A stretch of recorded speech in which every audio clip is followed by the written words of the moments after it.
Mr. Chairman and members of the committee, first I would like to thank you for allowing me to testify today and for hearing this bill. My name is Wesley Story. I live in Austin and attend the University of Texas. I'm here to represent myself, and I'm also here to ask for your support on House Bill 166. I am testifying as both a constituent and as an ally to survivors. At UT, I'm a member of Voices Against Violence, an organization that provides support to survivors and helps build a campus that promotes consent. As someone who works closely with survivors on a day-to-day basis, I've seen how the trauma of sexual assault impacts their lives, but I've also witnessed their strength, as y'all have today.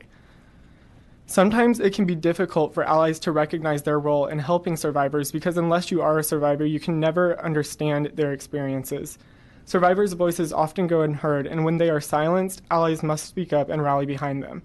It is in this capacity that we have the opportunity to make a difference, and y'all have been presented with that opportunity today. You heard Allie mention the number 19,000 a few times.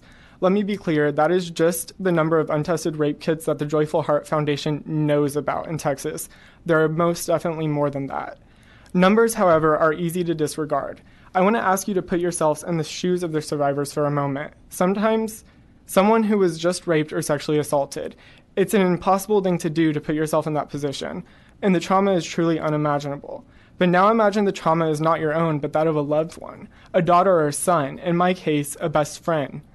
Not only is the trauma of rape enough to prevent anyone from coming forward, but now imagine knowing that if you come forward, you could wait months or even years before evidence is brought forward and your assailant brought to justice.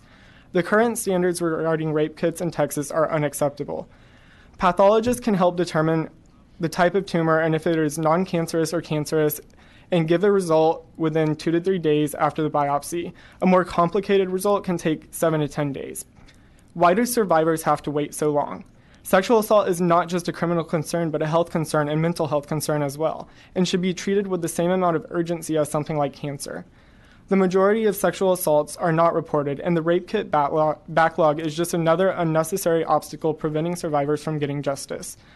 The backlog is enough to deter people from coming forward. They see how difficult and inefficient the process is and decide they don't want to put themselves through even more pain. The last thing we should be doing is deterring survivors from stepping forward. They deserve justice and they deserve that closure. Let me be clear, this bill is just one step of many that need to be taken to fix the rape kit problem. Under current statute, there isn't a time requirement for when evidence needs to be reported, turned over to law enforcement, and sent to a lab. This bill would change that and give hope to people who deserve to see their rapists brought to justice. Thank you. Thank you, Mr. Story. Do we have any questions? Members? Thank you very much for being here.